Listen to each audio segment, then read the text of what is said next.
সাখাওয়াত হোসেন, আপনাকে আমি স্বাগত জানাচ্ছি এবং ঈদ মোবারক। ধন্যবাদ আপনাকে, আপনার দর্শকদের সবাইকে ঈদ মোবারক। আপনাকেও ঈদ মোবারক। ঈদের একটা দিন পার হয়ে গেছে, কিন্তু যখন বললেন ঈদের থাকে আরো একদিন আছে। বাকি তবুও ঈদের আমেজ তো থেকে গেছে। যারা বাইরে গেছেন, ইতিমধ্যে অনেকে ঈদ যাত্রাতে অনেকের প্রাণহানি হয়েছে।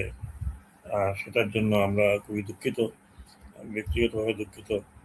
আমাদের সড়ক পথগুলো, আমাদের রেলপথগুলো, আমাদের নৌপথগুলো যতটা উন্নত হওয়ার কথা ততটা হয়নি, এবং করা খুব ডিফিকাল্ট, কারণ আমাদের জনসংখ্যা এত বেশি। আবার রাস্তাঘাটেরও ওরকম অবস্থা না আমাদের। সো ঢাকা শহর থেকে বলা হয়ে থাকে প্রায় 1-1.5-2 কোটি লোক বেরোয় যায় একই সময়। সেজন্য এই ধরনের চাপ পড়ে। একটা অত্যন্ত মর্মান্তিক ঘটনা কুমিল্লার কাছে ঘটেছে। কিভাবে হয়েছে এটা তো এনকোয়ারি হচ্ছে, বাট 12 জন লোকের মৃত্যু সবার যে কোনো মৃত্যুর জন্য মন ভারাক্রান্ত থাকে। এই ধরনের মৃত্যু যেখানে ঈদের আগে লোকজন যাচ্ছে তাদের বাড়িতে ঈদ আনন্দ করার জন্য, রাস্তায় এরকম হলে খুবই একটা দুঃখজনক বিষয় হয়। বিশেষ করে রোডে, রেলে, যেগুলো খুবই নিরাপদ, সেফ জার্নি, সব জার্নি সেফ এন্ড নিরাপদ। আমাদের ব্যবস্থাপনা আমাদের ঠিক নাই, যেটা মনে হয় এবছর যেন একটু বেশি হয়েছে। আমার যেটা মনে হয় যে গত দুটো ঈদ তো আমরা সামলে এসছি, সেখানে এতগুলো ঘটনা ঘটেনি। ঘটেছে হয়তো কিছু কিছু, কিন্তু তাহলে কি বলবো, যে ব্যবস্থাপনার সমস্যা বা সচেতনার সমস্যা, অথবা আমাদের নজরদারির সমস্যা। এটাই লঞ্চেও দুর্ঘটনা ঘটেছে। তো যে কোনো দুর্ঘটনা, মৃত্যু সবই কাম্য নয়। আল্লাহ তাআলা জান্নাত নসিব করুক এবং তাদের রুহের মাগফিরাত কামনা করছি। স্যার, এটা তো নতুন কিছু না। বছরে ২ বার এরকম হয়ই। তারপরে আমরা ব্যবস্থাপনাটা কেন করতে পারি না? যে হয় যে ১ বার, ২ বার, ৩ বার, কিন্তু আমরা জানি যে টা ঈদের আগে পরে এরকম হয়। আ তারপরেও কেন ব্যবস্থাপনাটা আমরা সেইভাবে করতে পারি না? এটা আমার কাছে যেটা মনে হয়, আমি ব্যক্তিগত অভিজ্ঞতা থেকে বলছি। যেমন আমি ঈদুল ফিতর বেশি মুভমেন্ট হয়, ঈদুল আজহাতেও হয়। দুটো ঈদ তো আমরা পেয়েছিলাম।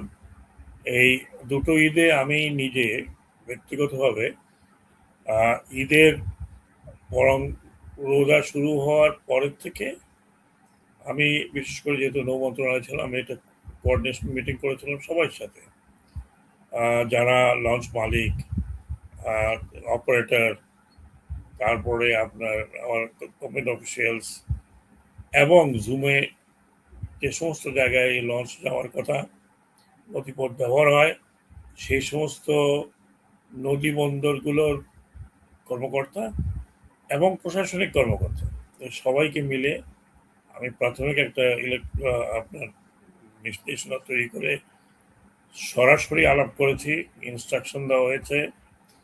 এবং যতদূর মনে পড়ে যে বলেছিলাম যে 15 রমজান থেকে এই ব্যবস্থাপনাগুলো শুরু হইতে হবে। সড়ক যোগাযোগে যেটা আমরা দেখেছি, আমাদের তৎকালীন স্বরাষ্ট্রমন্ত্রী এবং সড়ক যোগাযোগের যিনি অ্যাডভাইজার ছিলেন, মন্ত্রী নয় অ্যাডভাইজার, এনারা কিন্তু 15-20 তারিখ থেকে ভ্রাম্যমাণ আদালত নিয়ে মাঠে ছিল, এবং বিভিন্ন রেলওয়ে স্টেশন, অন্যান্য জায়গায় দেখেছি। আমি যেটা নৌ মন্ত্রণালয়ের কথা বলেছি, সেটা একটা মিটিং তখন করা হলো। আবার আমার মনে আছে আমি তখন জেনিভাতে ঈদের 10 দিন আগে আইএলও মিটিং ছিল। সেখান থেকে আমি আবার একটা জুম মিটিং করেছি, করে সবাইকে মনে করে দিয়েছি। নিজে আমি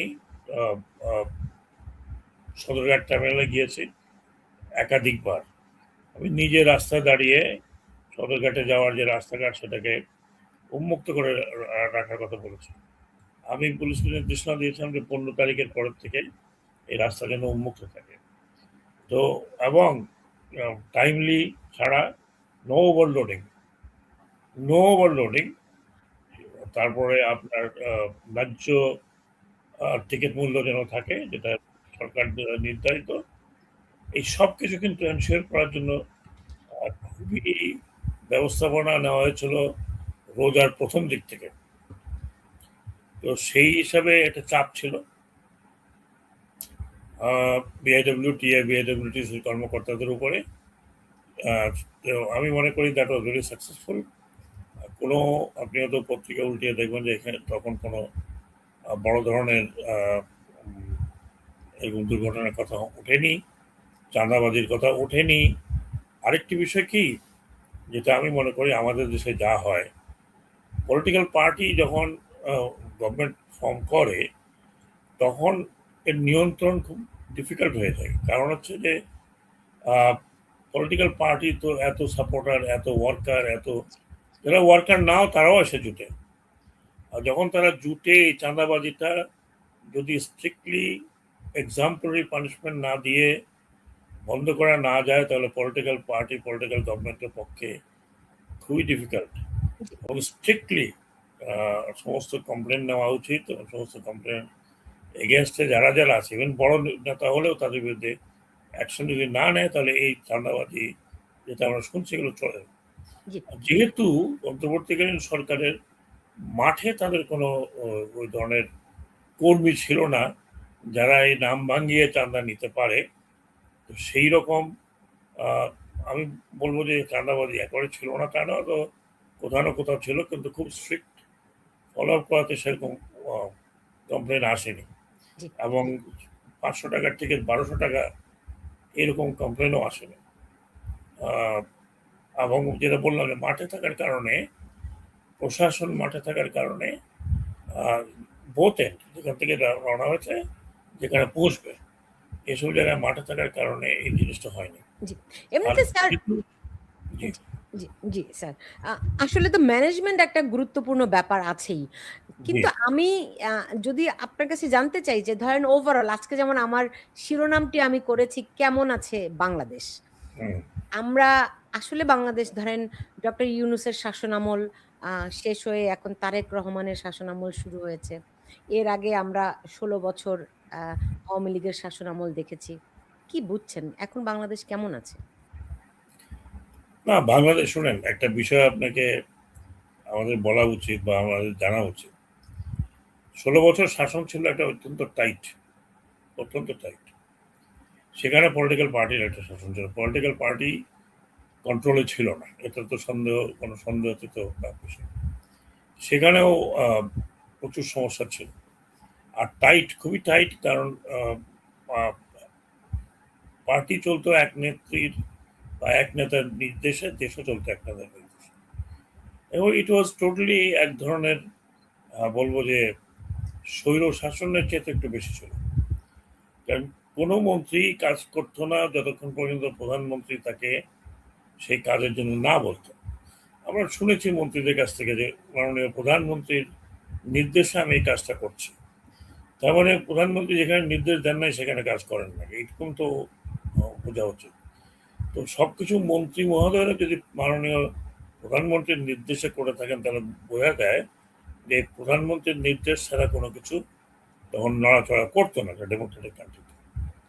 তো সেই জায়গাতে প্লাস মাইনাস সবই ছিল। বিশেষ করে administration, police, law enforcing agency সবকিছুই কিন্তু চলতো ওই প্রধানমন্ত্রীর অঙ্গুলি হেলো না। সেখানে ভালো মন্দ দুটোই হয়েছে, কিন্তু যেটা মন্দ হয়েছে সেটা হচ্ছে পলিটিক্যাল স্পেস ছিল না, যেটা আমি বারবার বলেছি আমার গত বহু বছরের আলোচনায়। পলিটিক্যাল স্পেস ছিল না, তার মানে আপনি আর কাউকে জায়গা দেন নাই, নিজের পার্টি ছাড়া কাউকে জায়গা দেন নাই, কাউকে ইলেকশনে আসতে দেন নাই। এটা করে যেটা হয়েছে, মানুষের একটা বিতৃষ্ণা জন্মে গিয়েছে যে যে উন্নয়ন, যদি আমি বলি যে উন্নয়নের কথা আমরা বলি, সেটা কি অনলি উন্নয়ন, না উন্নয়ন অন্যান্য সেক্টরের উন্নয়নের কথা ছিল, সেগুলো হয়নি। তো এই অবস্থার থেকে যখন একটা যা আমরা দেখলাম যে জুলাই এবং যেটা অগস্ট 5-এ শেষ হলো, এই ধরনের একটা আন্দোলন থেকে একটা অভ্যুত্থান বলি, বিপ্লব বলি, যাই বলি না কেন, যেখানে দৃশ্যমান কোনো নেতৃত্ব ছিল না, দৃশ্যমান কোনো নেতৃত্ব ছিল না, দৃশ্যমান কোনো দলের কোনো সম্পৃক্ততা প্রকাশ্যে পাওয়া যায়নি। সেই ক্ষেত্রে যা হয়েছে এর চেয়ে বেশি হওয়ার কথা ছিল। যেখানে লিডারলেস একটা এই ধরনের জাগরণ হয়, তখন নানা সেন্টার তৈরি হয়, নানান ধরনের সেন্টার তৈরি হয়, কেউ এখানে, কেউ ওখানে, কেউই মতাদর্শী, কেউই মতাদর্শী, এবং সেটা একটা ব্যাপক আকার ধারণ করছে, যেটা আমরা দেখলাম যে মানুষের ঘর বাড়ি ভাঙচুর হয়েছে, পুলিশ থানা লুট হয়েছে, পুলিশ ফাংশন করা বন্ধ করে দিয়েছে, ল এনফোর্সিং যে বিষয়টা সেটা কন্ট্রোলের বাইরে চলে গিয়েছে। তো সেই অবস্থাতে আপনাকে মনে রাখতে হবে যে একটা টেকনোক্রেট মিনিস্টার, যদি বলি টেকনোক্রেট উপদেষ্টা কমিটি তৈরি হয়েছিল, টেকনোক্রেট, এখানে কেউই কিন্তু পলিটিশিয়ান ছিল না বা পলিটিক্সের সাথে কেউ জড়িত ছিল তেমন না। আর সেইখানে কিছু বেশ কিছু এক্সপিরিয়েন্স অভাব হয়েছিল, how to handle, how to run, কিন্তু এই স্যার এক্সপিরিয়েন্স। সেই সময় আপনার একটা বক্তব্য আমি জানি সবচেয়ে মানে আলোচিত এই আন্দোলন নিয়ে। আমি একটু বক্তব্যটা একটু আপনাকে আমি পিছনে ফিরতে চাই না। যা বক্তব্য শুনলাম সে বক্তব্যতে মনে হচ্ছে পুলিশের ফায়ারিংয়ে কম লাগছে, এদের এদের সিভিলিয়ান ড্রেসে হাতে 7.62, আপনারা নিজে দেখছেন 7.62, মানে 7.62 রাইফেল। এখন ইনভেস্টিগেশন করার, ম্যাসিভ ইনভেস্টিগেশন দরকার যে এরা কারা, কাদের হাতে এই রাইফেল, যেটা প্রহিবিটেড রাইফেল, কাদের হাতে এটা আসছে, এই এলাকাতে কে কারা দিচ্ছে। এখানে শর্টগানও আছে, এখানে আমি যে কজনের দেখলাম, আমাদের ডাক্তার সাহেব যেগুলো দেখালেন এগুলো পুরো বুলেট 7.62। তো এইটা খুবই আমি বলবো যে উদ্বেগজনক। আ এবং আপনি বলেছিলেন এটার ইনভেস্টিগেশনও দরকার। এখন যেটিকে আন্দোলন বলছেন সেই সময়ে, আ তাহলে এটা আ মানে পুরোটা তো একটা হামলা, একটা আপনারা আপনারা শোনেন, আপনারা কথাবার্তা অনেক, মানে আপনারা মানে অনেকে এটাকে টুইস্ট করে। আমি যে কথাটা বলেছিলাম খুব পরিষ্কার। আমি আনসারদের দেখতে গেছিলাম, সেখানে আনসারদের কমপ্লেন ছিল যে তাদের উপরে গুলি চালানো হয়েছে। ডাক্তাররা আমাকে যে বুলেট দেখালো, সেই বুলেট ছিল পুলিশের বুলেট। এই কথাটা লক্ষ্য করেননি যে এই রাইফেলগুলো, এগুলো ছিল পুলিশের হাতে, পুলিশের রাইফেল 7.62 পুলিশকে দেওয়া হয়েছিল, যেটা দেওয়ার কথা নয়, কিন্তু দেওয়া হয়েছিল। কখন কিভাবে দেওয়া হয়েছিল সেটা তো আমরা এখন পর্যন্ত আমরা ইনভেস্টিগেট করিনি। পুলিশের হাতে এই ধরনের মারণাস্ত্র থাকার কথা না। সেই জায়গা থেকে কিছু রাইফেল, আমি যে ছবি দেখলাম, সিভিল ড্রেসের ইয়াং কিছু লোকজনের হাতে গিয়েছে, এবং তাদের মধ্যে থেকে কয়েকজনে আনসারকে গোলাগুলি করেছে। তার মধ্যে বেশ কিছু আনসার ইনজিওর্ড হয়ে গেছিল তাদের আনসার হেডকোয়ার্টারের সামনে গেটে। এই কথাটা ছিল যে কেন, কিভাবে পুলিশের হাতিয়ার এদের হাতে গেল, উইলিংলি গেল না চুরি করে নিয়ে গেল না কি করে নিয়ে গেল, সেটা যখন আমাকে জিজ্ঞেস করলো তখন আমি বললাম যে এটা ইনভেস্টিগেশন ছাড়া বলা ডিফিকাল্ট যে এরা কারা, কাদের হাতে পুলিশের রাইফেলটা গিয়েছে। তাহলে কি পুলিশ দিয়েছে, না পুলিশ থেকে ছিনতাই করে নিয়ে গেছে, না লুট হয়েছে, সেই কথাগুলো আমি বলেছিলাম। জি, স্যার এখানে এমনিতে আপনার কি মনে হয় যেভাবে করে পুলিশদেরকে পুড়িয়ে, পিটিয়ে হত্যা করা হয়েছে, সেগুলো কি সাধারণ আন্দোলনকারীদের কাজ? এটা আমি বলতে পারবো না, এগুলো আপনারা যখন ইনকোয়ারি হবে বা ইনকোয়ারির কথা বলা হচ্ছে, যদি হয় তখন বোঝা যাবে। আমি আন্দাজ বলতে পারবো না কার কাজ, কার কাজ না। না কিন্তু সিম্পটম গুলো কিরকম? মানে শোনেন, যখন মব হয় এবং ওই সময় পুলিশের উপরে যে ধরনের মানুষের বা যারা আহ, আহ, ছিল এগেনস্টে, তাদের মনোভাব কি আপনাকে বুঝতে হবে। যদিও এগুলো মোটেও অ্যাকসেপ্টেবল না, কিন্তু হয়েছে এগুলো। এখন সেগুলো ইনকোয়ারি করলে বোঝা যাবে কারা করেছে, কে করেছে, কেন করেছে। অনেক অনেক অনেক হৃদয় বিদারক ঘটনাও ঘটেছে। পুলিশের যে সমস্ত অ্যাকশন ছিল সেখানেও অনেক হৃদয় বিদারক ঘটনা ঘটেছে, যেগুলো আমরা ভিডিওতে দেখেছি। উভয় পক্ষ থেকেই কিছু ঘটনা ঘটেছে, কাজে এগুলো ইনকোয়ারি না হলে চট করে কোনো বলা ডিফিকাল্ট স্যার আমার পক্ষে। ইনকোয়ারিটা হলো না কেন স্যার? সেটাও আমি বলতে পারবো না, সেটা আপনাকে জিজ্ঞেস করতে হবে মিনিস্ট্রি অফ হোম অ্যাফেয়ার্স। আপনি তো ওই মন্ত্রণালয়ের দায়িত্বে আমি ছিলেন।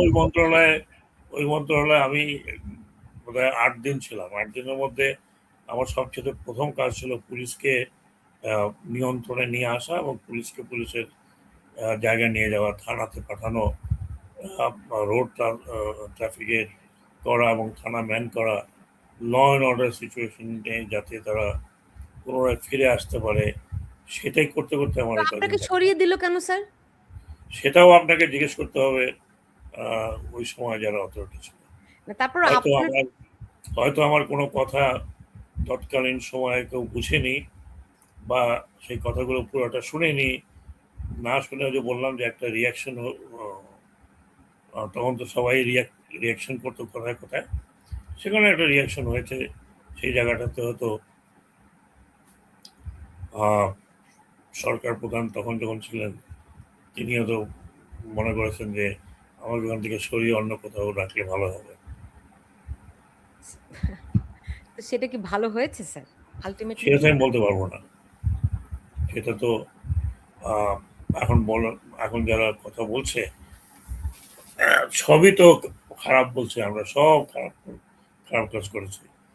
তো আহ, সব কি খারাপ হয়েছে কিনা, তত্ত্বাবধায়ক সরকারের সময় আজকে আপনারা যে তেলের ক্রাইসিস পাচ্ছেন না, এটা বহু আগে তেল এনে রাখা হয়েছে। এই যে এই গালফ ওয়ার শুরু হওয়ার সাথে সাথে 15 দিনের মধ্যে 17টি জাহাজ আসলো এলএনজি নিয়ে। এগুলো তো এখন হয়নি, এগুলো তো অনেক লম্বা চড়া আপনার চুক্তির মাধ্যমে হয়েছে, কেনার মাধ্যমে হয়েছে। 14 বিলিয়ন থেকে $35 বিলিয়ন রিজার্ভ হয়েছে। আহ, দুটো কিন্তু দুটো যে রিজার্ভের কথা বলছেন স্যার, অনেক বিল তো পরিশোধ করা হয় নাই। ফলে বিল পরিশোধ সেটা করলে তো শোনেন, সে অঙ্ক অঙ্ক প্লাস মাইনাস আমি বলতে পারবো না। অনেক বিল পরিশোধ করা হয়নি, কোন কোন কোন বিল পরিশোধ করা হয়নি সেগুলো দেখতে হবে। কিছু কিছু বিল আহ, পরিশোধ করা হয়েছে বলে আমি জানি। আমি তো এর মধ্যে যুক্ত ছিলাম না, যে জ্বালানি মন্ত্রণালয় থেকে। তো এগুলো বললে তো হবে না, ওকে বলতে হবে কোনগুলো বিল পরিশোধ করার কথা ছিল, করা হয়নি। সবচেয়ে বড় বিল তো আপনি ছিল একদম আমাদের চক্ষু বন্ধ করে আদানির সবাই বিল। যদি জানে বিদ্যুৎ বিল তো পরিশোধ করা হয়নি। সেটা বিদ্যুৎ বিল, সেটা আপনাকে বিদ্যুৎ মন্ত্রণালয় জিজ্ঞেস করুন, পরিশোধ করা হয়নি, কেন করা হয়নি, কত আগের থেকে বিলগুলো পড়ে আছে। এই হ্যাঁ, এই তর্ক বিতর্কের মধ্যে আমি যাই না, কারণ আমি যেগুলো জানি না সেগুলো আমাকে জিজ্ঞেস করলে ওকে স্যার, আমার আপনি পক্ষে। যেগুলি জানেন আমি সেখানে যাই। আমি আপনার আরেকটা বক্তব্য দেখাতে চাই যেখানে আপনি আওয়ামী লীগ নিয়ে মন্তব্য করেছিলেন। নিয়েও এখন দেশ আমি আসেন মন্তব্য না কেন? করতে চাই না, 1 মিনিট। Stops you. তাহলে তো আপনি নাগরিকত্ব তো কারো যায়নি, নাগরিক। আচ্ছা সুলতান, এটাকে বন্ধ করবেন আপনি? 21 বছর প্রধানমন্ত্রী তো করেছেন। আমাকে জিজ্ঞেস করবেন এখন, তখনকার কথা ছিল। জি। এখন একটা গভর্নমেন্ট, ইলেকটেড গভর্নমেন্ট আসছে, ইলেকটেড গভর্নমেন্টের ভাষ্য শোনান। হ্যাঁ, না, আমি আমি একটু আপনার অভিজ্ঞতাগুলি তো জানতে চাই স্যার, মানুষও জানতে চায়। না আমি আপনি এগুলো পুরো আওয়ামী লীগ সম্পর্কে মন্তব্য করেছিলেন যে তাদের চলে আসা উচিত। তারা যেন সংগঠিত হতে পারে, সরকারের তরফ থেকে সাহায্য করবেন, সাপোর্ট দিবেন। তো তখনও নিষিদ্ধ করা হয়নি। পরে নিষিদ্ধ করা হলো। কেন স্যার? আওয়ামী লীগ তো নিষিদ্ধ করা হয়নি, আপনারা ভুল বলছেন। কার্যক্রম নিষিদ্ধ, ওই তো? হ্যাঁ, কার্যক্রম নিষিদ্ধ, পার্টি তো নিষিদ্ধ করা হয়নি। জি। পার্টির সিম্বল রয়ে গেছে। আর আমি এখনো বলছি আওয়ামী লীগের তো অনেক ভোট আছে। হ্যাঁ, এখনো মানে আওয়ামী লীগের দুর্দশা মতো অবস্থাতেও তাদের 25 থেকে 30% ভোট থাকে। যারা এই পার্টি করেছে তারা বংশানুক্রমে পার্টি করছে। তো আপনি 30% লোককে বাদ দিয়ে বাংলাদেশের রাজনীতি হতে পারে না। হ্যাঁ, এই যেমন ধরুন গত 17 বা 18 বছর তারও বেশি বিএনপির কি অবস্থা ছিল, বিএনপি তো কোথাও দাঁড়াতে পারে। আহ, তাদের হাজার হাজার নেতারা জেলের মধ্যে ছিল, কিন্তু পার্টি তো রয়ে গেছিল। পার্টি তো আর এই 17 বছরে এমন হয়নি যে বিএনপি ভেঙে টুকরা টুকরা হয়ে গেছে, বিএনপির কোনো খবর নেই। আমাদের দেশে এই দুটো মেজর পার্টি, আমি এখনো বলছি তো দুটো major party. Of course Jamaat Islami third party হিসাবে হয়তো তাদেরও একটা ভোট ব্যাংক বেড়েছে, কিন্তু দুইটা মেজর পার্টি, এই দুইটা মেজর পার্টির ভিতরেই লোকজন ভোটাররা ডিভাইডেড। শুধু ভোটার না, সাধারণ জনগণও ডিভাইডেড। এখন যারা এই পার্টিকে বিপথে পরিচালিত করেছে, যারা এই জুলাই হত্যাকাণ্ডের মধ্যে জড়িত ছিল ডাইরেক্টলি ইনডাইরেক্টলি, যারা নেতৃত্ব ছেড়ে চলে গেছে, তাদের ক্রাইমের এগেনস্টে আমি মনে করি এর ডেফিনেটলি বিচার হওয়া উচিত, এতে কোনো সন্দেহ নেই। যারা নেতৃত্ব ছেড়ে চলে গেছেন, তারা জেলে যেতে চান নাই বা তারা অন্যভাবে অন্য কিছু ভেবেছিলেন, এখন তারা যে নেতৃত্ব ছেড়ে চলে গেছে সেই নেতৃত্ব তো শূন্য থাকে না। সেখানে তো অনেক ক্যাপেবল নেতৃত্ব নেতারা আছে যারা বাংলাদেশে রয়ে গেছে, তারাও বাংলাদেশের আপনার নিগৃহীত হয়েছে, হয়তো অনেক অনেক জেলে আছে। তো এরা এর নেতৃত্বে আসবে আমি মনে করি, আশা করি। কিন্তু যারা পুরাতন নেতৃত্বে ছেড়ে চলে গেছেন, তাদের পক্ষে ফিরে আসা উইল বি ভেরি ডিফিকাল্ট বাংলাদেশে, খুবই ডিফিকাল্ট। ধরুন একটা সরকার আসছে, সেই সরকার তো নির্বাচিত হয়ে 5 বছর থাকবে, 5 বছর পরে একটা ইলেকশন হবে। সেই ইলেকশনে কিভাবে তারা ফিরে আসবে, আসবে কিনা আদৌ, অথবা আমি যদি বলি যে তাদের কার্যক্রম এখনো নিষিদ্ধ আছে, তাদের কার্যক্রম যখন শুরু হবে তারা কি রেগুলার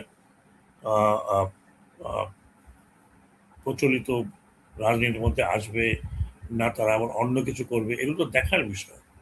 তবে এটা ঠিক, বাংলাদেশের দুটো পার্টি আছে, বড় দুটো পার্টি, যে দুটো পার্টি বাংলাদেশে আওয়ামী লীগ অনেক পুরনো, শুরু থেকেই স্বাধীনতা যুদ্ধের সময় থেকে শুরু করে আওয়ামী লীগের একটা একটা একটা রোল ছিল বড় ধরনের। তারপরে বিএনপি হয়েছে, বিএনপিও কম বছর হয়নি, ওভার 40 ইয়ার্স চলে গেছে বিএনপির। সো বিএনপিও একটা বিশাল বড় দল, তারা 3-4 বার ক্ষমতায় আসছে। সো দেয়ারফর দুটো দলই, আমি যদি বলি, আমরা মেইনলি আমাদের বাংলাদেশে এখন দুটো দল আছে, এবং থার্ড দল হিসাবে জামাত ইসলামী এখন উঠে এসছে, বা এখন বর্তমান প্রেক্ষাপটে দ্বিতীয় নম্বরে আছে পার্লামেন্টে, তাদের ৭৭টি সিট আছে। নতুন দল আসছে এনসিপি, হয়তো এনসিপি আরো ম্যাচিওর যখন হবে তখন এটা একটা একটা দলে পরিণত হবে। তো আমার মনে হয় যে আমাদের দেশের পলিটিক্সে এই দুটি দল আরো বহু বছর আপনার রোল প্লে করবে। একটা বাদ দিয়ে আরেকটা, বিএনপিকে বাদ দিলাম, ব্যান করে দিলাম, ব্যান করা তো অবভিয়াসলি বাংলাদেশের কোনো এক্সট্রিমিস্ট পার্টি বা আন্ডারগ্রাউন্ড পার্টি না হলে ব্যান করার কোনো কথা ওঠা উচিত নয়। কোনো পার্টি ব্যান করলে সেটা থাকে না এরকম। আমরা যেরকম দেখুন জামাতে ইসলামের একটা সময় ছিল যখন তারা কোথাও 5 জন বসতে পারতো না, সেখান থেকে তারা এই জায়গায় আসছে। আগামী 5 বছর পরে কি হবে আল্লাহ যদি আমাদের দেখায়, তখন দেখবো কোথা থেকে। কাজে বাংলাদেশের পলিটিক্যাল সিনারিও কিন্তু এই দুই পার্টি বহুদিন আপনার এই থাকবে, হয়তো 100 বছর থাকতে পারে, না। মানে কোন দুই পার্টির কথা বলছেন স্যার? আমি আওয়ামী লীগ বিএনপি দুটো কথাই বলছি। জি। তো এখন আওয়ামী লীগের কার্যক্রম যে নিষিদ্ধ করে রেখেছে, এইটা কি ধরনের স্বাধীনতা, বা আপনারা বলছেন সেটা যে আপনাকে এখন যেহেতু পলিটিক্যাল পার্টি আসছে, পলিটিক্যাল পার্টি পলিটিক্যাল পার্টির গভর্নমেন্ট, সেই গভর্নমেন্ট নির্ধারণ করবে যে নিষিদ্ধ করে রাখবে না আস্তে আস্তে ছাড়বে, সেটা তাদের বিবেচনায় বিষয় হবে। এমনিতে আপনার বিবেচনায়, আপনার বিশ্লেষণে এটি কি ধরনের প্রক্রিয়া, কি দেখতে আমি পাচ্ছেন? আমার মনে হয় যে যা বলার বলে দিয়েছি, তার বাইরে আমার আর বক্তব্য নেই। আচ্ছা, এখন ধরেন শেখ হাসিনা সরকারকে আপনিও বললেন এটা স্বৈরাচারের চেয়েও একটু বেশি ছিল। তো তারা তো কোনো রাজনৈতিক দলকে নিষিদ্ধ করে নাই। এমনকি জামাত আমি তো ইসলামকেও নিষিদ্ধ করে নাই। আমি তো বলেছি যে কোনো দলকে তো নিষিদ্ধ করা হয়নি। আমি তো বলিনি যে তারা ৩ টা দলকে নিষিদ্ধ করেছে। ইভেন জামাত ইসলামকেও নিষিদ্ধ করে। জামাত ইসলামী যেটা করেছিল সেটা হচ্ছে ডি-রেজিস্ট্রেশন হয়ে গেছিল। নিষিদ্ধ না করলেও তাদেরকে মানে কোন রকম কার্যক্রম করতে দেয়নি। তো সেটা তো আবার অন্যরকম বিষয় হয়ে গেল। আমি যা বলার বলেছি পলিটিক্যাল সাইডটা। আমার মনে হয় যে এখানে আমরা বাদ দিতে আরেকটু পারি। ব্যাপার স্যার দেখেন কারণ আজকে এখন পর্যন্ত শোনেন জেলখানায় একটা গভর্নমেন্ট আসছে আর মাত্র ১ মাস হয়েছে। জি, স্যার অনেক কিছুতে আমরা পজিটিভ দেখছি। আর ডেফিনিটলি দেখা যাক। আরেকটু সময় কাটুক, তখন বোঝা যাবে। স্যার জামিন না পাওয়াটাকে আপনি কেমন দেখেন? এটা ল মিনিস্ট্রি বলতে পারবে। জামিন যোগ্য হলে জামিন পাওয়া আমার মনে হয় যে হিউম্যান রাইট। জামিনযোগ্য হলে। আর জামিনযোগ্য যদি না হয় তাহলে সেটা অন্য বিষয়। আপনি জানেন যে সাংবাদিক আনিস আলমগীর বা তিনি যখন জামিন পেলেন তিনি বলেছেন জেলখানার ভিতরেও জেলখানা। কি ভয়াবহ অবস্থায় সেখানে মানুষ আছে। তো আমি আমি নিজেকে প্রশ্ন করি মাঝে মধ্যে যে আহ, আনিস আলমগীর অন্যান্য জার্নালিস্টরা কি কথা বলতে পারে। এই কথা তো আমরা অনেক সময় অনেক এর আগেও বলেছি। গত ১৪ বছর তো আমি টক শোতে অনেক ধরনের অনেক কথা বলেছি। তো আমি দুঃখিত। আনিস আলমগীর আমার অত্যন্ত পরিচিত এবং কাছের একজন মানুষ। আহ, তার প্রোগ্রামে বহুবার আমি গিয়েছি এবং তার যে আহ, আহ, সেই ইরাক ইরান যুদ্ধের সময় তার ন্যারেটিভ সারা দেশ শুনেছে, তো তিনি ফেমাস হয়েছেন। তো আমি জানি না কি কারণে এই সাংবাদিকদের দুই একজন ছাড়া আমি যদি বলতে পারি হয়তো তারা ওভার রিয়াকশনে ছিল, কিন্তু বাকিদের কেন অ্যারেস্ট করা হয়েছে, কেন জামিন দেওয়া হলো না, সেটাও আমার পক্ষে বলা খুব ডিফিকাল্ট। আমি মনে করি আহ, জামিনযোগ্য হলে জামিন ডেফিনেটলি পাওয়ার অধিকার সবারই আছে।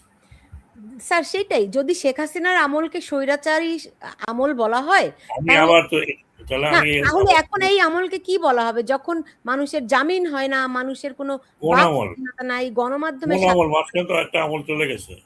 জি, মাঝখানে তো একটা আমল ছিল। কোন আমলের কথা?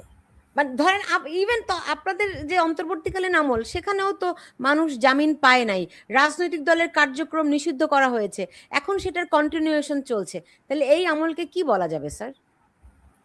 আমি এই আমলকে এখনো কিছু বলবো না, আরো আরো সময় যাক।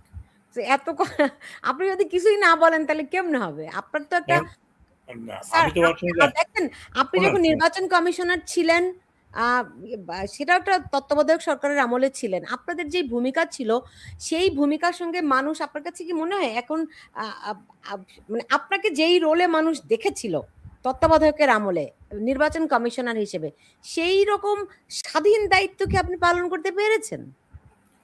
আমি আমার মন্ত্রণালয় নিয়ে একদম স্বাধীনভাবে কাজ করতে আমি, আমার কোনো কমপ্লেন নেই।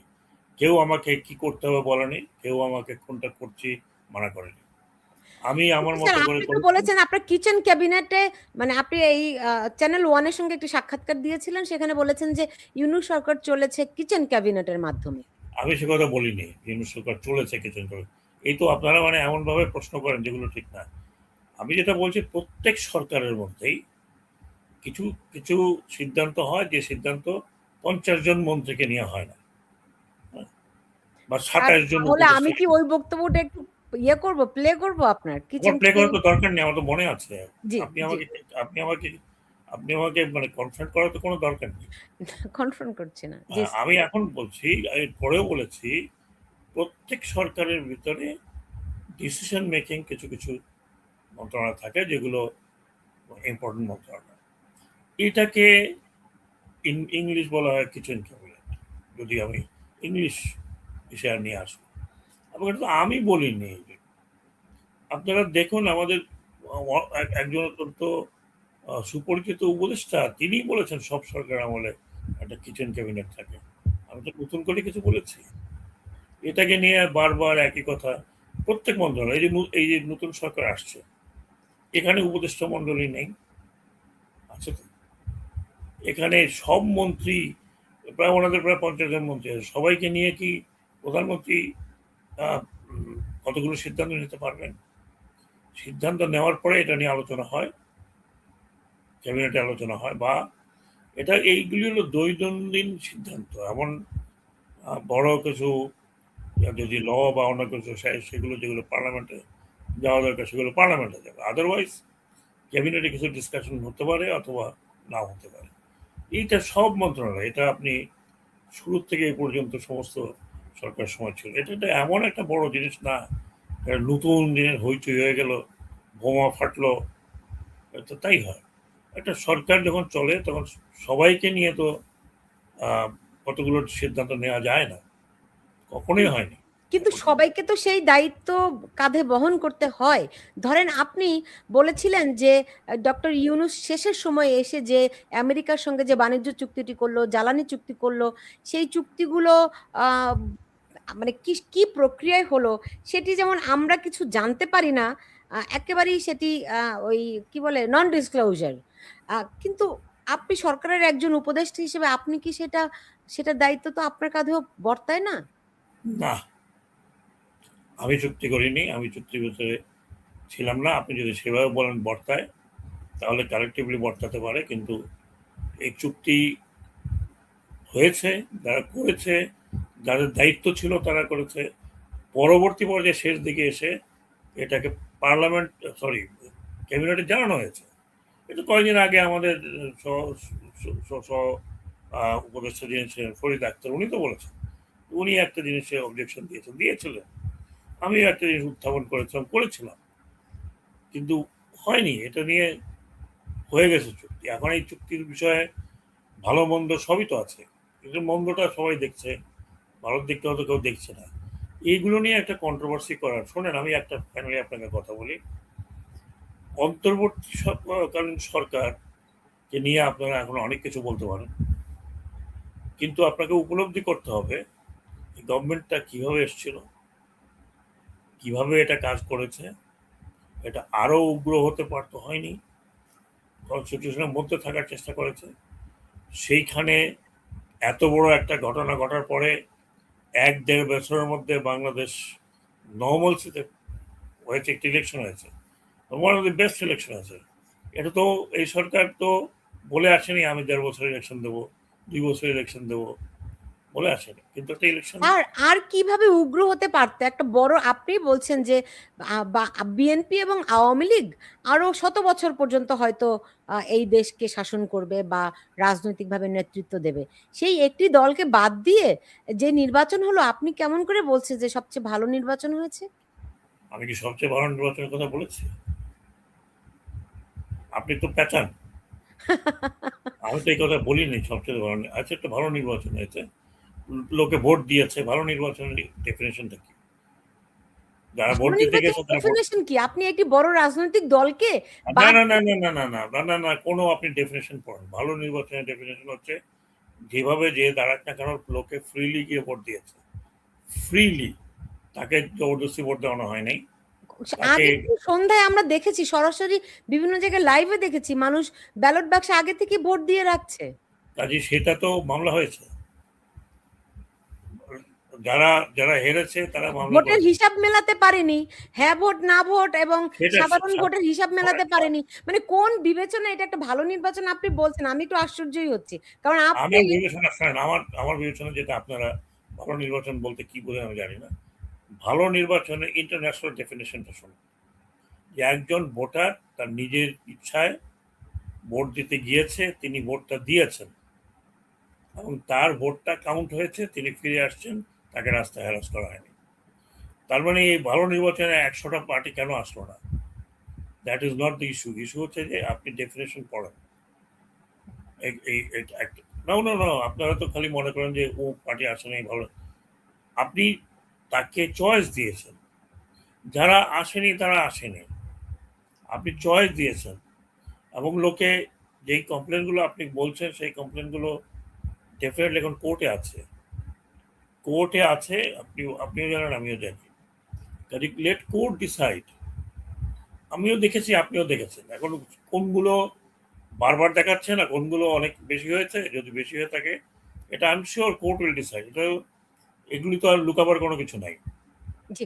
এগুলো যে এমনিতে কোনো স্যার অনেকেই বলেন কি ডক্টর ইউনূসের যে শাসন, এখন তারেক রহমান সামনে থাকলেও ওই ইউনূসের শাসনেরই কন্টিনিউয়েশন হচ্ছে। সেটা আপনি আহ, জনাব তারেক রহমানকে জিজ্ঞেস করবেন, উনি প্রধানমন্ত্রী, ওনার উত্তর আমি দিতে পারবো না।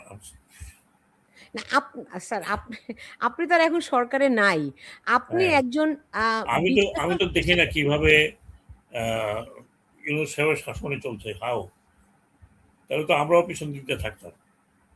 তাহলে তো আপনি আপনি যেমন আমার, কিচেন ক্যাবিনেটে ছিলেন না, ঠিক এমনি এমন করে নাই হয়তো। সেটা তো হয়তো, হয়তো নিয়ে তো আপনি আমাকে জিজ্ঞেস করতে পারেন না, আমি উত্তর দিতে পারবো না। মানে সিম্পটম গুলি কি দেখছেন? ভালো সিমটম দেখছি, ভালো তো চলছে। নতুন একটা সরকার আসছে, 1 মাস হচ্ছে, তাকে সময় দিতে হবে। আপনি সময় দিয়ে দেখেন। আমি জনাব তারেক রহমানের যে ব্যক্তিগত আচরণ দেখছি, তার তো মনে হয় তিনি একটা পরিবর্তন আনতে চাচ্ছেন। That's good thing, good thing. আমরা তো দোয়া করি যে দেশে আরো অরাজকতা না হোক। আমরা তো সবাই চাই যে আমাদের দেশটা ভালোভাবে চলুক। আমি যেন রাস্তা দিয়ে হাঁটতে পারি, আপনি রাস্তা দিয়ে হাঁটতে পারেন। আহ, আপনি আপনার দৈনন্দিন কাজ করতে পারেন, আমি আমার দৈনন্দিন কাজ করতে পারি। আমি জানি হয়তো আমার কথাবার্তা আপনি যাদের জন্য প্রশ্নগুলো করছেন তাদের পছন্দ হবে না, বাট ফ্যাক্ট রিমেন্স, আপনি যদি আমাকে ওভারবোর্ড আর প্রশ্ন করতে থাকেন, তাহলে আমার পক্ষে যেগুলো মানে উল্টাপাল্টা উত্তর দেওয়াতে কোনো কারণ আমি দেখছি না। আমি অনেক কিছু বলেছি এবং দ্যাট ইজ ডান গন। এটা নিয়ে অনেক তফসিল হয়েছে, অনেক আলোচনা হয়েছে। একই জিনিস বারবার, নতুন কথা বলা ভালো। এই জন্য আমি বলেছিলাম যে আমি 1-2 মাস পরে টকশোতে যাব, যখন সাবজেক্ট হবে কথা বলার। এখন আপনারা ওই পুরনো আমি কখন কি বলেছিলাম সেগুলো নিয়ে এতগুলো জোড়া দিয়ে টকশো করলে ভালো হয়। ঈদের সময় আপনারা বললেন যে ঈদ নিয়ে আলোচনা করব, আপনি কি কি করেছেন সেগুলো নিয়ে আলোচনা করব, সেগুলোর ধারে কাছে তো যাচ্ছেন না। কি বলবো স্যার, এখন ঈদ নিয়ে তো এখন বলতে গেলে আপনি তো এখন শুরু আপনি থেকে। ফেলিয়ার খুঁজছেন, তো সেই ফেলিয়ার তো আমি আপনাকে দিতে না না পারবো না, না। আমি আমি কোনো ফেইলিওর খুঁজছি না, আমি জাস্ট আপনার কাছ থেকে একটা বিশ্লেষণ জানতে চাচ্ছিলাম। ধরেন এখন এই বর্তমান সরকারের কাছে প্রতি আপনার কোনো পরামর্শ আছে কিনা? আমার পরামর্শ ডেফিনেটলি আছে। প্রথমত হচ্ছে, দেশে যে ধরনের অরাজকতা ছিল এবং অরাজকতার অবশিষ্ট রয়ে গেছিল, তবে সেই ধরনের অরাজকতা যা আমরা এখন দেখছি, চাঁদাবাজি সর্বত্র, সত্যি মিথ্যা তো কিছু আছেই, অতিরঞ্জিত হতে কিছু থাকতে পারে, চাঁদাবাজি হচ্ছে তো কোনো সন্দেহ নেই। এটা যদি এ সরকার তার পার্টির চাঁদাবাজি বন্ধ করতে না পারে, তাহলে তাদের পক্ষে গভর্নেন্স বি ভেরি ডিফিকাল্ট। কারণ গভর্নেন্স কিন্তু এমনি ডিফিকাল্ট হয়ে গেছে। 18 বছর 16 বছর একটা একটা একটা পার্টিকুলার সরকার ছিল। সেই 16 বছরে জন্মগ্রহণ শিশু এখন সেই কৈশোরে আছে বা যৌবনের পা দিতে যাচ্ছে। সেই অবস্থাতে একটা গভর্ন করা খুবই ডিফিকাল্ট, এটা বোঝা যায়। প্রতি সেক্টরে আপনাকে মানে স্ট্রিক্টলি দেখতে হবে। তার মানে এই না যে আপনি মানুষের প্রতি, অন্যের প্রতি অন্যায় করবেন যে সে অমুক্ত ছিল তাই ছিল। একটা এক এক দ্বিতীয়ত হচ্ছে অ্যাডমিনিস্ট্রেশন। অ্যাডমিনিস্ট্রেশনকে আমার মনে হয় উইদিন দি অ্যাডমিনিস্ট্রেশন, আপনি বাইরের লোক নিয়ে এসে অ্যাডমিনিস্ট্রেশন চালাতে পারা যায় না। এটা আমরা দেখেছি, আমার ব্যক্তিগত এক্সপিরিয়েন্স হয়েছে। আপনাকে ওখান থেকেই অ্যাডমিনিস্ট্রেশনের যারা কর্তামর্তা হবে তাদেরকে কিন্তু নিচের থেকে নিয়ে আসতে হবে। যেটা হয় কি, টেম্পোরারি ঠিক আছে, কিন্তু এতে অ্যাডমিনিস্ট্রেশনের ভেতরে সেই ধরনের ডিসিপ্লিনটা ইনস্টিল করা যায় না। আহ, আমাদের অ্যাডমিনিস্ট্রেশনে আমি যদি বলি, আমাদের অ্যাডমিনিস্ট্রেশন অনেকটা জটিল আছে, জটিল করা হয়েছে এটাকে। কিন্তু যারা অ্যাডমিনিস্ট্রেশনে আছে দে আর কোয়াইট কেপেবল পিপল। কাজেই এখন হায়ার করে আপনি অন্যদেরকে নিয়ে আসবেন, সেটা তাদের ভিতরে এক ধরনের রিয়াকশন হয়। কাজে অ্যাডমিনিস্ট্রেশনের বিষয়টাই সরকারের কাছে বড় চ্যালেঞ্জ হবে। আমি যেটা বলেছি, চাঁদাবাজি, করাপশন, ভেরি বিগ চ্যালেঞ্জ। কারণ শুরুর থেকে করাপশনের কথা হচ্ছে, এবং মানে বাংলাদেশের যে কোনো দল যদি কারাপশনকে লিমিট করতে না পারে তাহলে সেই দল আহ, শাসন করা সেই দলের পক্ষে খুব ডিফিকাল্ট হয়ে যাবে। আমরা দেখেছি ঋণ খেলাপি করতে করতে দেশের কি অবস্থা করে চলে গেছে। হ্যাঁ, তো কাজী ঋণ খেলাপি করা, এই করাপশন করা, এবং ওই লোকগুলো যারা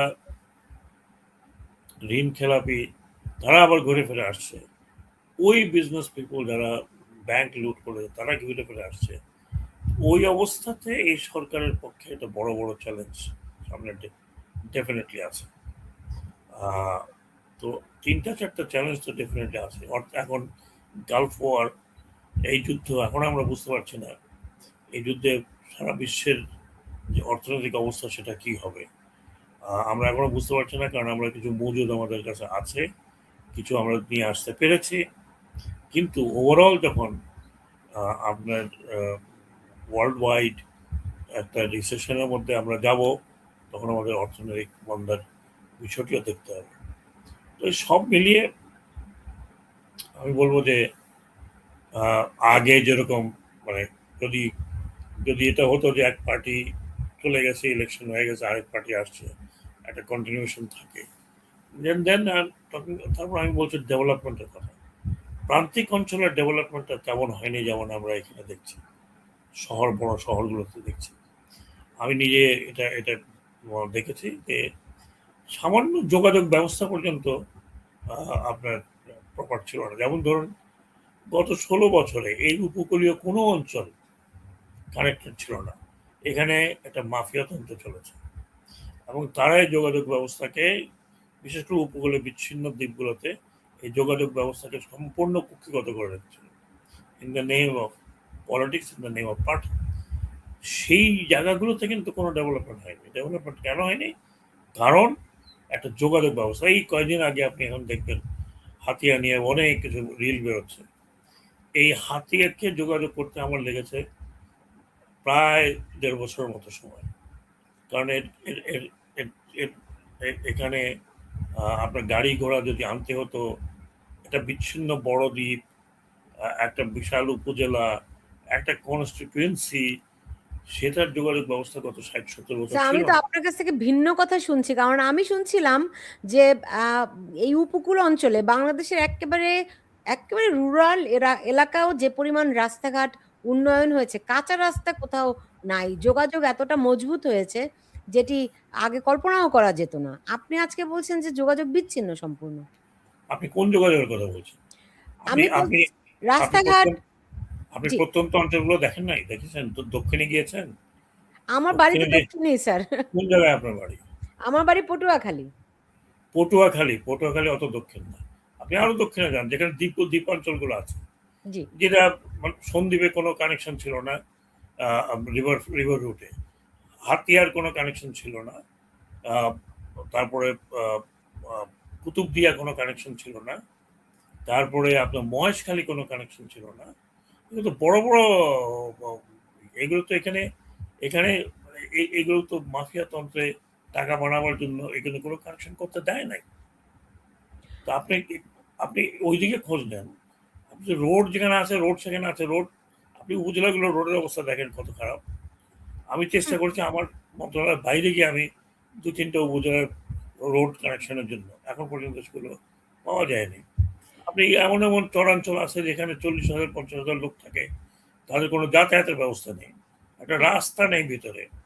তো এগুলো তো আপনি যেগুলো দেখছেন, উন্নতি তো হয়েছে 16 বছর বা 14 বছর, 16 বছর একটা দল থাকলে তার কিছুই হবে না, এটা তো বলা যায় না যে না তারা কিছুই করে না। যেরকম খাল ছিল ওরকম খাল ডেফিনেটলি করেছে, কিন্তু আমি যেটা বলছি প্রপোর্শনেটটা বোঝেন। আমি যদি আপনাকে উদাহরণ দেই যে একদম দক্ষিণে সাগরের উপরে একটা চর আছে যেটার নাম হচ্ছে ডালচর, যেখানে 30,000 লোক থাকে বা 20,000 লোক থাকে, তারা জীবনে একটা প্ল্যাটফর্ম পায়নি যেখানে লঞ্চ ঘুরতে পারে। আরেকটি ডালচর যেখানে জীবনে কোনোদিন ভাবেনি যে তাদের এখানে লঞ্চ হবে, লঞ্চ ঘাট হবে, একটা রাস্তা হবে, কিছু টিউবওয়েল লাগবে। আমি এইসব অঞ্চলের কথা বলছি, আমি নদীমাতৃক জায়গার হুম। কথাগুলো বলছি। স্যার আমি এমনি এমনিতেই জি, ধরেন আপনি তো প্রভাবের কথা বলছেন যে চাঁদাবাজির কথা বলছেন। ধরেন আপনি যখন নৌ পরিবহন মন্ত্রী ছিলেন, don't take it otherwise sir. আমাকে বলেন। এখানে প্রশ্নটি আমার দর্শকরা অনেকেই করছেন। আপনার কাছে বলতে বলছেন। সো আপনি যখন নৌ পরিবহন মন্ত্রীর দায়িত্বে ছিলেন তখন চট্টগ্রাম বন্দরের একটা অনুষ্ঠানে আপনার ছেলেকেও দেখা গেছে এবং সেই সেখানে প্রভাব বিস্তারের অভিযোগও রয়েছে তার বিরুদ্ধে। সে শোনেন, আমাদের একটা ফ্যামিলি গ্যাদারিং ছিল সেখানে। জি। আমার কেউ যায়নি, আমার ছোট ছেলেকে আমি নিয়ে গেছিলাম। আমি নিয়ে গিয়েছিলাম। সেখানে একটা ছোট্ট গিফট দিয়েছে, সেটা সে জানেও না কি দিয়েছে।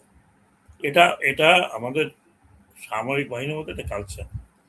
এবং সেইটা নিয়ে একটা এত বড় কাহিনী তৈরি করলো। হ্যাঁ? কি প্রভাব বিস্তার করতে পারলো ছেলে? একটা পোর্টে এতগুলো লোক থাকতে কি প্রভাব? আমি আমি একটা লোককে একটা একটা অ্যাপয়েন্টমেন্ট দিতে পারিনি।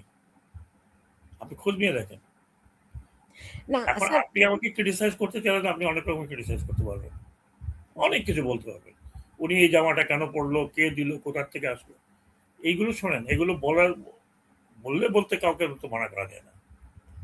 এই যে আমরা এখন এই কথা শুনি, অমুকে 10,000 কোটি টাকা নিয়ে গেছে, উনি 5,000 কোটি টাকা নিয়ে গেছে। আরে ভাই, 5,000 কোটি টাকা বা 1,000 কোটি টাকা বা ইভেন 100 কোটি টাকা নিয়ে গিয়ে হজম করা তো সোজা। তো তাহলে আওয়ামী লীগের বিরুদ্ধে কেন এই কথাগুলি বলছে এবং মানুষ আবার বিশ্বাসও করছে? না, বিশ্বাস তো তারা নিজেরা করাচ্ছে। হ্যাঁ? তারা গত 1.5 বছর নিজেদের বাড়িতে বিদেশে থাকছে, নিজেদের টাকা পয়সা চলছে না, আমি জানি না কার টাকা পয়সা চলছে। গত 1.5 বছর তারা এক দেশ থেকে আরেক দিকে যাচ্ছে। সবাই তো যেতে পারে না, সবাইকে তো টাকা পয়সা নেই। যারা করেছে তারা তারা তো নিজেরা দেখাচ্ছে। কো তারা তাহলে তো নিজেরা আপনারা প্রমাণ। যদি করে থাকে স্যার তাহলে আপনারা যখন দায়িত্বে ছিলেন কই একটি টাকাও তো ফেরত আনলো না। ওকে, আমার মনে হয় আপনার আর কোনো প্রশ্ন নাই, এগুলো শেষ হয়ে গেছে। স্যার এই যে আপনি একটু মানে আনকমফোর্টেবল হলেই তখন এটার উত্তর না দিতে চান না। ভাই, আপনি আমাকে পুরো জিনিসের কেন আমাকে জিজ্ঞেস করছেন? আপনি কেন রেলিভেন্ট লোকজনকে ডেকে জিজ্ঞেস করেন না? তাহলে আপনি দুদককে ডেকে জিজ্ঞেস করেন। তাহলে আপনি ওই মানে অন্যান্য উপদেষ্টাদের ডেকে জিজ্ঞেস করেন যে কেন আপনি করতে পারলেন না? হোমকে জিজ্ঞেস করেন কেন করতে পারলেন না? আমি তো প্রধান ছিলাম না যে আমি সবকিছু জবাব দেবো। হুম। না কিন্তু তো আপনি তো আবার সরকারের সব দায়-দায়িত্বগুলো যেগুলো নিয়ে প্রশ্ন উঠে সেগুলি তো আবার আ আ আ কি বলবো যে মানে সেগুলোর তো এক ধরনের আপনি জাস্টিফাই করছেন। কিছু কিছু যেটা আমি মনে করি জাস্টিফাই করছে, যেগুলো আমি মনে করি না, করতে পারছি না। জি। স্যার আমি আপনার কাছ থেকে আর সময় নিব না। কিন্তু আপনার ঈদের দিনটা কেমন গেল একটু বলতেন? এটি ঈদের দিন আপনি আমাকে যত রকমের অন্যের অন্যের বিষয়গুলো আমার ঘাড়ে চাপছেন। না আপনি তো সরকারের একটা গুরুত্বপূর্ণ আরেকটা একটা হলো কি, অংশ শোনেন, ছিলেন এই স্যার। কথাবার্তা না বলে কারো যদি মনে কোনো সন্দেহ থাকে, তাহলে আপনারা একটা ইনকোয়ারি অর্ডার করান। আমার মনে হয় ওটা বেটার। এই অমুকে এটা করে ফেললো, অমুকে প্রভাব বিস্তার করলো, অমুকে খেয়ে ফেললো, অমুকে দুবাইতে নিয়ে গেল, এগুলো বলে না বলে সলিড ইনকোয়ারির জন্য আপনারা বলেন, প্রত্যেকের আমরা ইনকোয়ারি কেন করেন। বলব? আপনি তো আমার তো কোনো ক্ষমতা নাই স্যার। আপনার তো তাও ক্ষমতা ছিল। তখন তো করতে পারতেন। এট এখন লিস্ট তো আপনারা যেহেতু আমার বিরুদ্ধেও যখন এগুলো কথা আপনি প্রশ্ন আহা! করলেন, স্যার এখানে খুবই দর্শকরা না, না, মন্তব্য না, না, না, করছেন। জাস্ট হ্যাঁ। খুবই পার্সোনাল একটা কথা বললেন। আমার মনে হয় এর কথা ওর কথা না শুনে একটা ইনকোয়ারি করে দেখেন কেউ ইনফ্লুয়েন্স করতে পেরেছে কিনা। আর আমি জীবনে শুনি নাই যে আমি থাকতে আরেকজন গিয়ে একটা ইনফ্লুয়েন্স করে, যেখানে আমার নিজের ইনফ্লুয়েন্সে কাজ করে নাই। আমি তো বললাম আমি একটা লোককে জেনুইনলিও একটা একটা একটা চাকরি দিতে পারি। জেনুইন। আমার কাছে অনেক কমপ্লেন আসছে, যে আমি কমপ্লেনগুলো পাঠিয়েছি। তারপরে তো সেইখানে এখন ব্যাপার হলো যে যাকে দেখতে দাঁড়িয়ে তার চরণ ভালো। এখন যেহেতু মাঝখানে ইন্টারিম গভর্নমেন্ট ছিল, এখন ইন্টারিম গভর্নমেন্টের যত খুঁত খাত দোষ যা আছে সব বের করতে হবে। স্যার আপনার কি মনে হয় না আগেও তো ইন্টারিম গভর্নমেন্ট ছিল এবং আপনি আগেও আপনি আ এটা ভুল করছেন, বেসিক ভুল করছেন।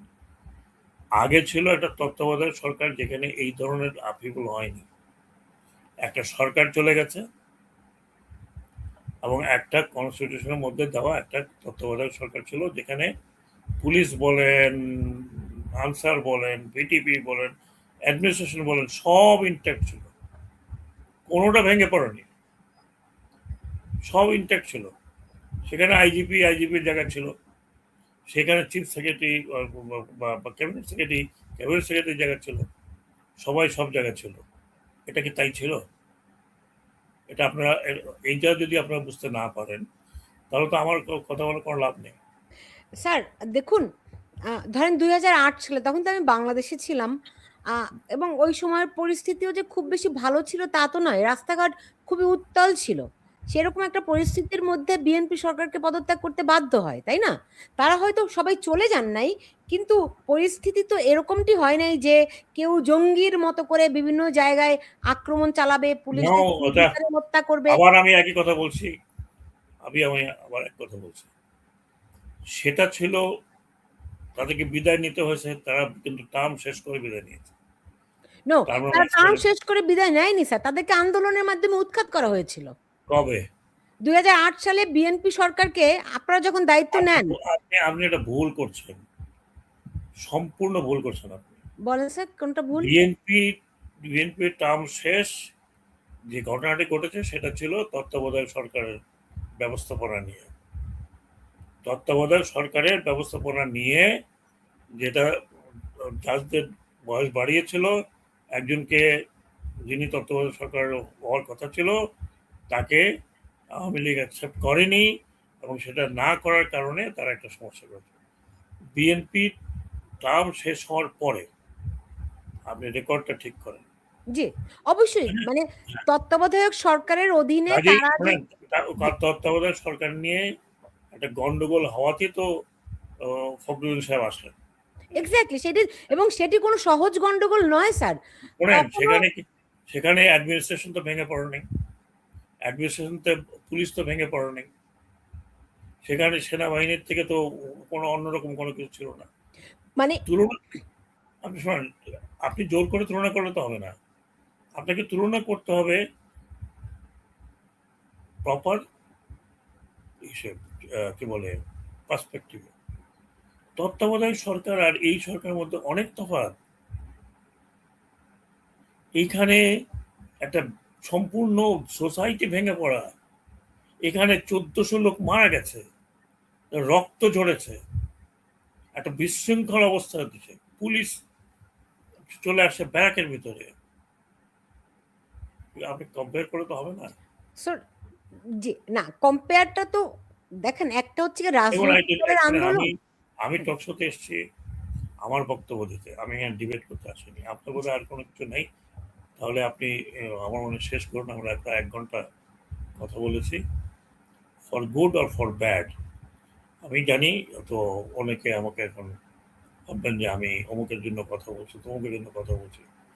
আমি ভাই যা জানি তাই বলেছি, আমি তার বাইরে কথা বলতে আপনি তো সবার কিছুই বলেননি স্যার। এখন কি ভয় কাজ করছে কথা বলতে? না। আমি যা জানি না আগেও কথা বলতাম না, আমি এখনো যা জানি না কথা বলতে ভয়ের কোনো বিষয় নাই। আমার ভয় কি? আমি তো ওই যখন যে ভয় আপনি যে পাবো, বললেন না, এখন লোকে বলবে যে অমুকের পক্ষে কথা বলেছে, তমুকের পক্ষে কথা বলেছে। এটা না, তো আমি ঠিক সেটা আছে। বলিনি। অমুকের পক্ষে তমুকের পক্ষে কথা বলিনি। আমি বলেছি, এই তো আপনারা আবার কথা বললে কথা অনেক প্যাচ মারেন। আমি যেটা বলেছি, আমি আমার জন্য কথা বলতে পারি। হুম। হ্যাঁ, আপনি যদি আমাকে জিজ্ঞেস করেন যে আইন মন্ত্রণালয় কি করেছে, আমি কিভাবে বলবো তার জবাবদিহিতা আমার কাছে আপনি চাইতে পারেন? পারেন না। আপনি আমার কথা বলেন, আমার জবাবদিহিতার কথা বলেন, আমি চেষ্টা করবো পরিষ্কার করতে। তো এইগুলো, আপনার আমার কথা পছন্দ হতে পারে, আমার কথা পছন্দ নাও হতে পারে। হ্যাঁ? তো এখন পর্যন্ত আমি মনে করি না যে এখন আপনারা যাকে পাচ্ছেন তাকে নিয়ে যত রকমের সবকিছু তার ঘাড়ে ঝামানোর চেষ্টা করছেন। এই জন্য আপনাদের টক শো থেকেও আসতে সাহস করে না। আপনি আমার কথা জিজ্ঞেস করবেন। আপনি দুনিয়ার সব কিছু যদি আমাকে জিজ্ঞেস করেন, চুক্তি কেন হলো, কি জন্য হলো, হ্যাঁ? চুক্তি হলো, আমি কি করলাম, আমি থামাতে পারলাম কিনা, এইগুলো তো প্রপার না। আম বুঝতে পেরেছি স্যার। এখন মানুষ ধরেন যারা দায়িত্বে থাকে তারা প্রশ্নকে ভয় পায়। তারা প্রশ্ন শুনতে চায় না। প্রশ্ন আমি নিতে তো পারে না। আপনি কারণ আমাকে তাদের কাছে এতগুলো কি উত্তর নাই? নাকি আ আমি তো বুঝতে পারি না। তারা প্রশ্ন নিতে আমি তো পারে না। আমি আপনাকে একটা কথা বললাম তো। আমি সবার দায়-দায়িত্ব তো নিতে পারি না। না তা তো নিশ্চয়ই স্যার। হ্যাঁ? আমি যদি বলতেন যে হ্যাঁ, আপনি প্রধান ছিলেন এখানে, কাজেই সম্পূর্ণ দায়-দায়িত্ব আপনাকে বলতে হবে। আমি তো প্রধান ছিলাম না। হুম। আমি না, একজন ছিলাম। না স্যার কিন্তু কাজেই আপনি আমার কাছে সবার উত্তর তো পাবেন না। না আমি তা তো যেটা পাবো জানি না। না ওকে ফাইন। আমি যেটা শোনেন, আমি যেটা জানি না, ওটাকে আমি জোর করে কথা বলতে পারবো? না। যে অমুকটা কেন হইল? এটা এটা কি আমি জোর করে বলতে পারবো? ফ্যাক্টস আর ফ্যাক্টস। এটা তো আমার বিশ্লেষণ না যে কেন হলো। বিশ্লেষণ করতাম যদি অন্যরকম হতো। কেন হলো? কেন পারলো না? এগুলো তো আপনাকে রেলেভেন্ট লোকজনকে জিজ্ঞেস করতে হবে। হুম। এমনিতে হয় কি স্যার দেখেন আ আমরা তো কখনো আমি আ কখনো তো প্রশ্ন করতে ভয় পাই না বা প্রশ্ন করতে আমার কখনো অসংকোচ লাগে না। এবং আপনাকে যতখানি দেখেছি আমি সরাসরি যখন আপনি ইলেকশন কমিশনার ছিলেন, আমি কখনো তো ফিল করি নাই যে আপনাকে এই প্রশ্নটা করা যাবে না, ওই প্রশ্নটা করা যাবে না। আপনি কি মনে করেন আমি ইলেকশন কমিশনের বাইরে কোনো কথা বলেছিলাম? না, না। আমি আমার দায়িত্বের বাইরে কথা বলেছিলাম? হুম, হুম। আমি কি চিফ ইলেকশন কমিশনার হয়ে কথা বলেছিলাম? আমি আ অ্যাজ এ কমিশনার কথা বলেছিলাম। রাইট। কিন্তু আপনাদের যেরকম টিম ওয়ার্ক ছিল, আপনার ৩ আ চি ৩ সিইও জন ছিল টিম ডক্টর ওয়ার্ক। হুদা, হ্যাঁ? ৩ জন এখানে এখানে ২৭ জন লোকের আ সবকিছু তো আমার জানার কথা না। সপ্তাহে ১ দিন ক্যাবিনেট মিটিং হতো। হুম, হুম। যার মন্ত্রণালয় তারা সামলিয়েছে। তো সেটা আমি কি সবগুলো খোঁজ নিতে গেলাম যে অমুক কেন করলো, এটা কি করছে, ও পররাষ্ট্র মন্ত্রণালয় কি করছে, স্বরাষ্ট্র এটা তো সম্ভব না। আপনি আপনি আপনি প্রাক্তন একজন মন্ত্রীকে আনুন। জিজ্ঞেস করেন তিনি সব জানেন, সব বলতে স্যার পারবেন। আপনি কি প্রাউড? আপনি কি প্রাউড যে আপনি ডক্টর ইউনূস সরকারের একজন উপদেষ্টা ছিলেন? I am proud because I worked. I am proud because I worked. আমাকে যে দায়িত্ব দেওয়া হয়েছে সেই দায়িত্ব আমি একদম সিনসিয়ারলি অনেস্টলি করেছি। কেউ পয়েন্ট আউট করতে পারবে না। বাকি এসব কে কোথায় কি বললো না বললো এগুলো বলতেই পারে। আহ, বাতাস লাগতেই পারে, বাট দ্যাটস অল রাইট। কিন্তু যার কোনো সন্দেহ থাকে সে কিন্তু ইনকোয়ারির জন্য আমিও প্রস্তুত। আমি অত্যন্ত ওপেন। No problem. আর ডক্টর ইউনূস সরকারের আ কর্মকাণ্ড সম্পর্কে এখন যেরকম মানুষ যেভাবে সমালোচনা করছে, তো ওটিকে আপনার মনে হয় যে ওটা আপনিও এটার একটা পার্ট? আমি তো পার্ট, আমি তো বলি না যে আমি পার্ট না। আপনি সমালোচনা করলে আমার তো খারাপ লাগবেই, কারণ আমি দেখি যে যেগুলো নিয়ে সমালোচনা করছে এগুলো হাওয়ায় কথা বলছে। হ্যাঁ, প্রত্যেকটা সরকারের, বিশেষ করে আমি তো প্রথমেই আপনাকে বললাম, এই সরকারের তো মানে এটা তো পলিটিক্যাল গভর্নমেন্ট না যে তার তার হয়ে অনেক লোক অনেক কথা বলবে, বা তার হয়ে একদম তৃণমূল পর্যায়ে লোকজন কথা বলতে পারবে। এখানে আমরা যতজন ছিলাম আমরা আমরা বা অ্যাডমিনিস্ট্রেটর থ্রুতে আমরা কাজ করিয়েছি, পুলিশের আমরা কাজ করিয়েছি। আমরা তো পুরাটাই অ্যাডমিনিস্ট্রেশনের থ্রুতেই কাজ করতে হয়েছে। আমরা তো যেটা বললাম যে পলিটিক্যাল পার্টির একটা সরকারের একটা একটা খুব বড় ধরনের পার্টিসিপেশন আছে একদম তৃণমূল পর্যায়ে। হ্যাঁ? সেই তৃণমূল পর্যায়ে তো আমাদের ছিল না। আমাদেরকে কাজ করতে হয়েছে থ্রু এ চ্যানেল। সেই চ্যানেলে কোনো জায়গায় কাজ ভালো হয়েছে, কোনো জায়গায় কাজ হয়নি, ভালো হয়নি। বা আপনারা কি এক্সপেক্ট করছেন তাও তো আমি জানি না। What did you expect? এই ধরনের একটা বিষয়ের পরে আপনি কি এক্সপেক্ট করছেন? এখানে কোনো দুর্ভিক্ষ হয়নি, এখানে জিনিসপত্রের কোনো আকাল হয়নি, জিনিসপত্র নিয়ে কোনো সমস্যা হয়নি, বাজারে কোনো প্রবলেম হয়নি, রোজার সময় কোনো জিনিসপত্রের দাম বাড়েনি। মানুষ মবের ভয়ে মানুষ মবের ভয়ে নড়াচড়া পর্যন্ত করতে পারত না। মুখ খোলা আচ্ছা, তো তাই দূরের নাকি? কথা। তাই নাকি? আপনি তো দূরের থেকেই জানছেন। এখানে তো আমি তো আ আমি নিজেও তো নড়াচড়া, আমার ফ্যামিলি নড়াচড়া করে না, অন্যদের নড়াচড়া করেছে। মব হয়েছে মবের জায়গায়। এটা মব শুধু রাস্তাঘাটে আপনি গেল, আপনি পিটিয়ে দিন ওরকম হয়নি। একটা একটা বিষয় যেটা মবটা ভালো হয়নি, ইজ নট অ্যাকসেপ্টেবল। যে কারণেই হচ্ছে নিয়ন্ত্রণ করা যাদের দরকার ছিল করা হয়নি, ফ্যাক্ট। তো তো এটা সত্যি কথা, না হলে ভালো হতো।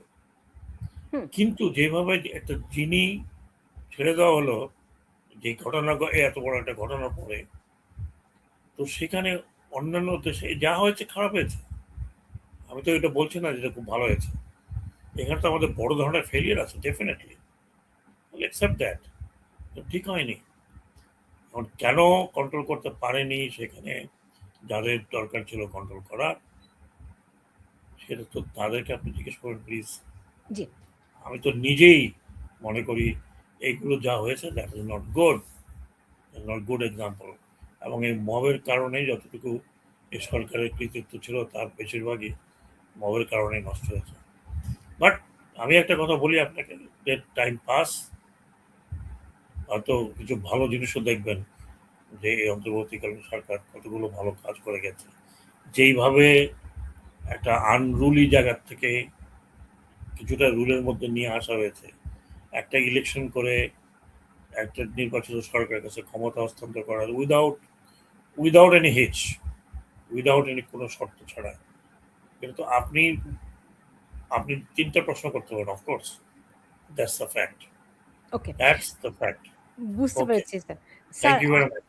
আপনি এই মানে তারেক রহমানের সরকারের প্রতি আপনি দুই একটা পরামর্শ দিয়েছেন। আওয়ামী লীগের জন্য আপনার কোনো পরামর্শ আছে নাকি? আওয়ামী লীগের জন্য পরামর্শ হচ্ছে, আওয়ামী লীগ যে খারাপ কাজ করেছে সেটার জন্য যারা দায়ী তাদেরকে জবাবদিহি করতে হবে, এবং তারা যদি স্বীকার করেন যে তারা খারাপ কাজ করেছেন সেটা সেটা জনগণের কাছে বলতে হবে। এবং মানে কি জনগণ যদি খারাপ কাজ করেছে আপনি একটু এক্সপ্লেন করতে পারেন আমাদেরকে? 1400 লোক মারা গেছে, তার দায়িত্ব কে সেটার নেবে? হিসাব তো দিতে পারে নাই। কে দিতে পারে না? মানে কোথাও জাতিসংঘ বলছে, যা- জাতিসংঘ বলছে, আর কি হিসাব দিবে?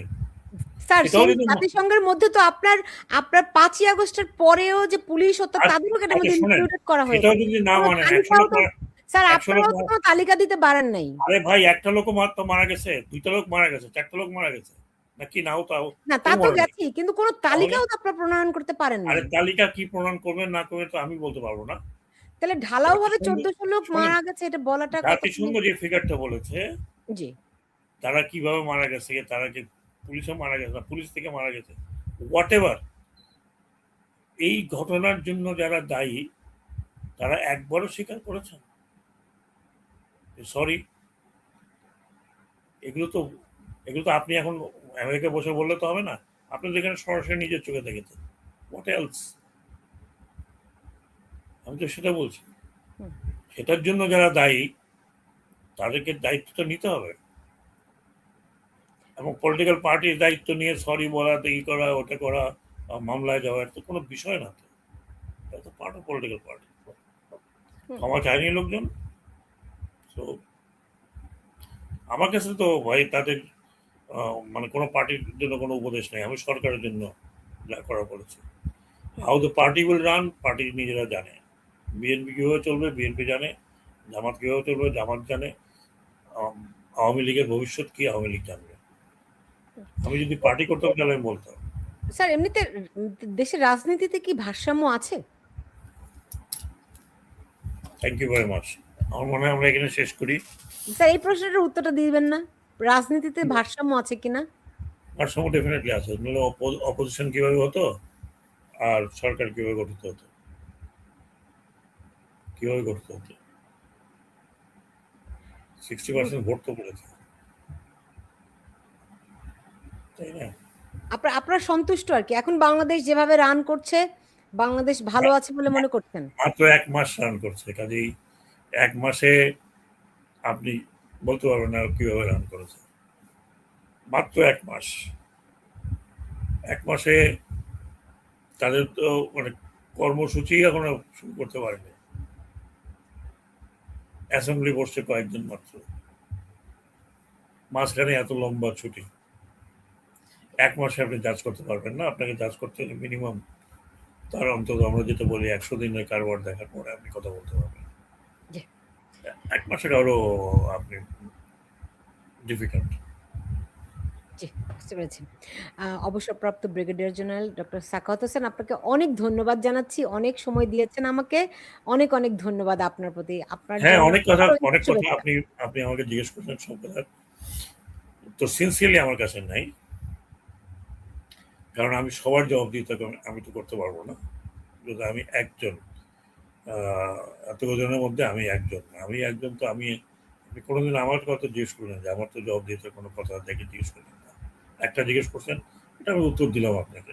এটা ওপেন, এটা এটা এটা শুধু শুনলাম আর বললাম তো কথা না, এটা না বলে এটা ওপেন। আপনারা যারা যারা আরো তথ্য নিতে চান, নতুন তথ্য নিয়ে দেখেন, এবং কতগুলো প্র্যাকটিক্যাল ইমপ্র্যাকটিক্যাল কথাও বুঝতে হবে যে কি কাকে কি বলার আছে।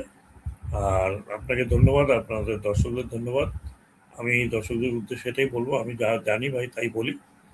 আমার জানার বাইরে আমি কোনো কথা বলতে চাই না, বলি না। কারণ আমি একমাত্র কথা বলছি এখানে। আর আমার অর্ধেকভাবে নিয়ে নানা ধরনের কথাবার্তা বলা হয়। তো আমি জানি হয়তো আমার কথাবার্তা অনেকে স্যাটিসফাইড হন নাই, বাট আই এম সরি, আমি that is what I am. আপনাকে অনেক ধন্যবাদ। যারা সবাইকে ঈদ মোবারক। একটা লোক অনেক দিন ভালো থাকে তো হঠাৎ করে খারাপ হয়ে যায় না। তো এখন কারো, আমি একটু আনসার দিলে কারো মনোপুত হবে, কারো মনোপুত হবে না।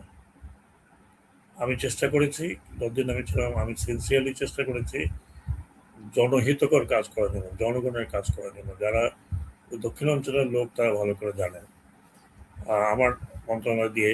শুধু তাই না, আমি লেবার মিনিস্ট্রি ছিলাম। আমি শ্রমিকদের জন্য যে কাজ করে গেছি, যে আইনটা তৈরি করে গেছি, সেগুলো নিয়ে আপনারা কোনো কথাই বললেন না। দ্যাটস এ হিউজ সাকসেস বাংলাদেশে। সেটা নিয়েও অনেক কন্ট্রোভার্সি আছে। যারা যারা আহ, আহ, মালিক, তারা হয়তো মনে করে যে শ্রমিকদের পক্ষে চলে গেছে। Well, it is human right এবং আমাদের শ্রমিক বিষয়গুলো, সেটাও আমি মনে করি আমার অনেক বড় বড় বড় সাকসেস আমি বলবো। এবং আমি একটা বছরের এটা নিয়ে অনেক কষ্ট করেছি, আন্তর্জাতিকভাবে স্বীকৃতি। নৌ মন্ত্রণালয়ে ছিলাম। যারা দক্ষিণ অঞ্চলের লোক তারা ডেফিনেটলি জানবেন যে কি কষ্টে তারা ছিলেন। এখন তারা কত সহজে যোগাযোগ কমিউনিকেশন করতে পারছেন, এই নদী পার হতে পারছেন, এই বর্ষার মধ্যে পার হতে পারছেন, ঝড় ঝঞ্ঝার মধ্যে পার হতে পারছেন। সো আমি আমার কাজ দিয়ে আমাকে বিবেচনা করি। এখন সবকিছু উত্তর হয়তো আপনাকে আমার কাছ থেকে পাননি, পাবেনও না হয়তো, বাট যতটুকু আমি পেরেছি আমি খুব সিনসিয়ারলি উত্তর দিয়েছি। জি, আমি প্রিজার্ভ, কি বলে, অনুমান ভিত্তিক উত্তর দেয়নি, বা অন্য কারোর বিষয়টা আমি দায় দায়িত্ব নিব না, নিতে পারবো না। মানে সরকারের সব দায়-দায়িত্ব আপনি নিতে চাননি এই আরকি। বা নিতে চান না। আমি তো সরকারের দায় দায়িত্ব তখন নিতে হবে যদি আমি ১ নম্বর থাকতাম, হ্যাঁ? আমি যতটুকু দায় দায়িত্ব আমাকে দেওয়া হয়েছে আমি ততটুকু দায় দায়িত্বের কথাই বলেছি। জি, যতটুকু আমি জেনেছি ততটুকু কথা বলেছি। আমি না জেনে যদি বলি যে অমুক এটা করেছে, আমার কাছে কোনো দালিলিক প্রমাণ আছে, তাহলে how can I say this? জি, আমি যা চোখে দেখেছি সেগুলোর কথা বলেছি। জি। যাক, অনেক ধন্যবাদ আপনাকে। আপনি ভালো থাকুন এবং ঈদের অনেক, অনেক শুভেচ্ছা আপনার জন্য। Thank you.